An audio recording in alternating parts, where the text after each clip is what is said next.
Hello, and welcome to Life of a Boss, the podcast, hosted by entrepreneur, public speaker, and mentor, Jason Hardin.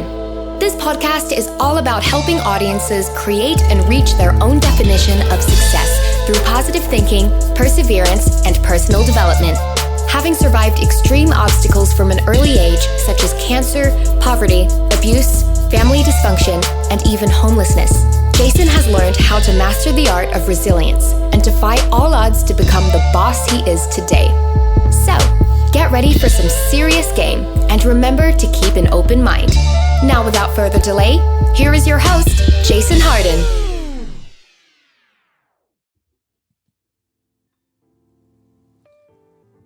Good day, everyone. This is Jason Hardin, and welcome to another episode of Life of a Boss, the podcast. We have a very special episode today because I have the love of my life in the building, Miss Tunisia Offray. Hi, Miss Susie. Hello, Jason. It is so amazing to be here for the very first time ever in my life in the world. I love that. We just popped her podcast cherry, y'all, right here on air. And anyway, we have a great episode because we are going to unpack what we learned in the interview of Tunisia Offray. So basically, this is a takeaway issue from Tunisia's interview, and we got a lot of great points. She gave a lot of great gems, and we're actually going to talk about those in, I guess, a little more detail, a little more depth. And to start us off, we have Tunisia Offray. What is the first of our 5 takeaways from Tunisia Offray's interview? Susie? So number 1, I actually wanted to just acknowledge that I really appreciated that, Jason, that you were brave enough to be vulnerable, to share your experience with Tunisia, with Shepherd's Door, and her mom, Linda. Yeah, I thought that was very courageous. Oh, thank you. And I appreciate that. See, coming from my girlfriend now, it means a lot, because it was, it involved my past relationship and how toxic it was and the drama that I went through. So it's not always easy to talk about, but it's not helpful to not talk about it. So I am thankful for Suzu for always being open to hearing me air my grievances about so many different things. And I'm very appreciative of Shepherd's Door for the way they receive male victims in the same way that they receive female victims, because there are no gender lines when it comes to domestic violence. What else do you have? Okay, moving on. So number 2, I loved how she used her transformation from being a victim to becoming a survivor. As an example, turning a problem into a solution. Yes. One that, she uses to help others. So it's her kind of finding her solution to her own problem. But beyond that, she was also able to take it further and be able to help others find the solutions to their problems, Absolutely. And that's important because one of our episodes, just like in our book, we discuss how to turn problems into solutions. We discussed that solutions and opportunities are born from problems. And you actually have a podcast, Problems Equal Success, which kind of targets in on that as well. So you have to go back and listen to that one, Problems Equal Success. That's a great episode. Absolutely. You have a better memory than I do. She was correcting me in a nice way. I love that. But that's it, man. It's just I appreciate how she turned what she went through into an opportunity with thanks to her mother, because they are able to help so many people now from that one issue. Well, she had a few bad relationships, but from her one person experience, she was able to help so many, and I think that's just incredible. It is. Yeah. Okay, we're moving on again. Moving on. Point number 3 from Takeaways with Tunisia Offray. Thank you very much.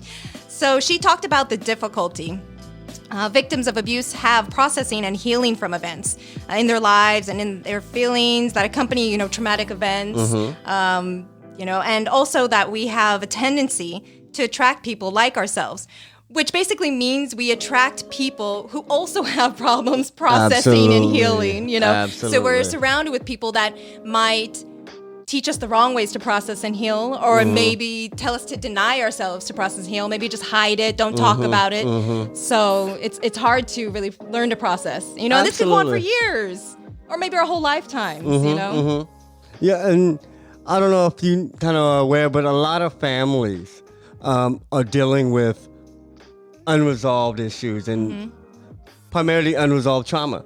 And I don't know if you guys are aware, but there's a lot of secrets in a lot of families. And I don't know about y'all family, but we don't like secrets. You know, we're the type of family, we'll air that shit real quick. You know, if there's a problem with anybody, or if there's some type of issue, we pretty much try to bring it up, you know? And Well, if they've taught you healthy relationships with yourself, yeah. they want to hold you accountable, want to make you responsible, then you have probably learned some of those lessons growing up. Yeah, some of them, you know, but we pick them up from where we, you know, from our different experiences. But that's like in my household, we really try to address things, you know, for the most part. I mean, whether we can solve them or not, that's a different issue. But at least we bring them up, you know, and that's where it starts. It starts with that communication. And what was that other point that you said in point number 3? Just healing. Oh, that's what I want to say. And she touched on healing, but she said that most people run from the emotions that come with the healing process. Yeah. And that's why a lot of people don't heal from some unresolved trauma, because they're not willing to deal with the emotions. What do you think about that? I think people just don't learn the right coping skills. I've learned a lot about coping skills because I've had a lot of experience running away from feelings and, you know, not knowing really that I was running away from feelings. And the ways that I coped, I didn't even know they were unhealthy coping skills until I learned, you know, how to cope healthy way. Exactly. Yeah, coping is it. And just what you said about having the right people around you, you know, the right support group. Yeah. That is really what it takes to overcome a problem that's bigger than you. You know, because we're not expected to deal with everything on our own. You know, but you're also not expected to succeed and properly process information or the situation with negative people around you. You know, I have an example that a gentleman by the name of Skip Townsend gave to me about two homies named Little Smoker and Baby Shooter. You know, and when you have a problem, and you take it to your homie Little Smoker, what's he gonna tell you to do? Man, smoke one. You know, you take it to Baby Shooter, what's he gonna say? Let's go get him. You know, so you, and those were very understandable responses from his friends, and they really cared for him, but they aren't qualified to help him process things in a healthy manner. And that's what we have to understand, that not everybody we love or care about, or not everybody that loves and cares about us, are qualified, properly qualified to help us deal with things in a healthy manner. And that's when we have to search for that connection externally. That's when we have to call that hotline, or we have to go in and speak to a professional or get some therapy. What do you think about that?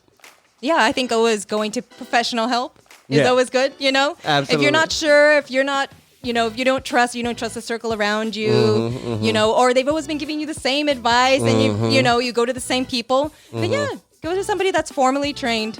I would trust somebody like that. You know, if I've gone down other avenues, you know, tried to rely on other friends and I'm not, you know, getting the type of response, or I'm getting the same response. Yeah, and you're not solving your problem. Yeah. Because usually folks that have that unsupportive system that they keep going to, keep having to go to them because they don't solve that issue. Okay, what's next? All right, next. She mentioned that she wanted to work for herself because, you know, working for herself meant that gave her power to determine her worth. You know, instead of like her employer, somebody she works with, instead of them determining her worth, you know, she could determine her own worth, because I kind of felt like that was like her being in an abusive relationship. Yeah, it was giving power to somebody else to really determine her own worth, instead of it, you know, being, you know, her relying on herself. So I thought that was just kind of interesting how she said that she wanted to work for herself instead of somebody else determining her worth. I like that. Yeah. And it also brings up a point that we make several times, and that's how you do anything is how you do everything. And it just goes to show that once she solved her issue in the relationship problems that she was having, she solved a lot of other issues. Yeah. You know what I'm saying? And that's the cool thing about knowing yourself and having a great relationship with yourself, is that you start to be able to process different issues and different experiences in a healthy way. You know, because like there's no manual to success. There's no manual to life, you know. But once you have a formula, a successful formula for dealing with things, you can almost apply that formula to everything.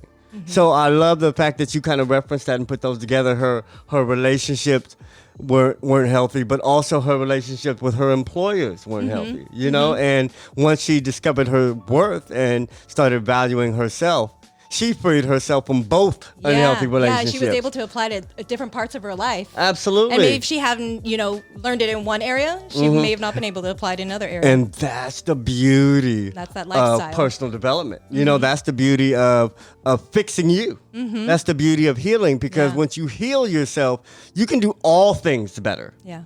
You know?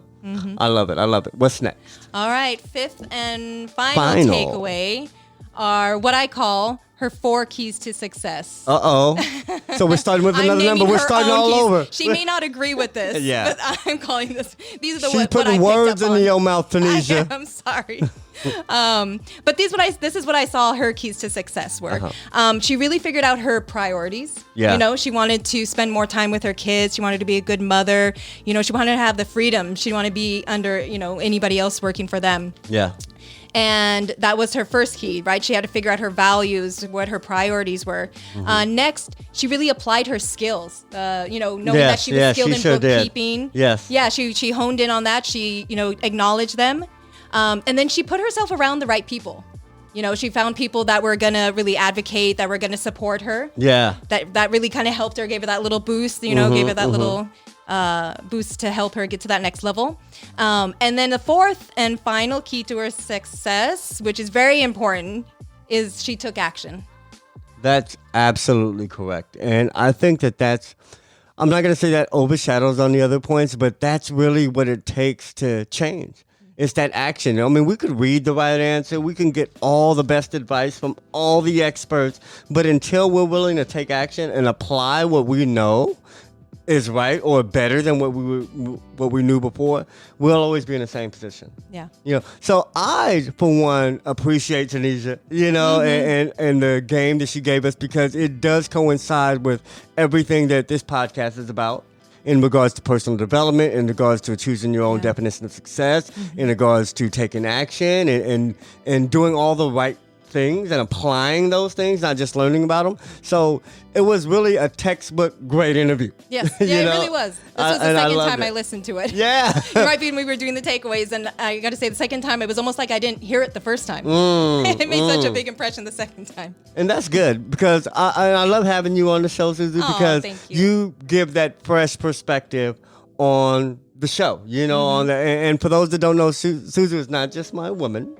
She is the associate producer of Life of a Boss, the podcast. She helps me create the content. She helps me record. And she is very hands-on on every aspect of the show. So to get her feedback on some of these interviews and some of the episodes is incredible, especially on air. Oh, thank you so much. It was such a pleasure. This was the first time, but I hope I get to come back. I hope you'll have me back. Oh, I will. I will invite you back on my show, or our show.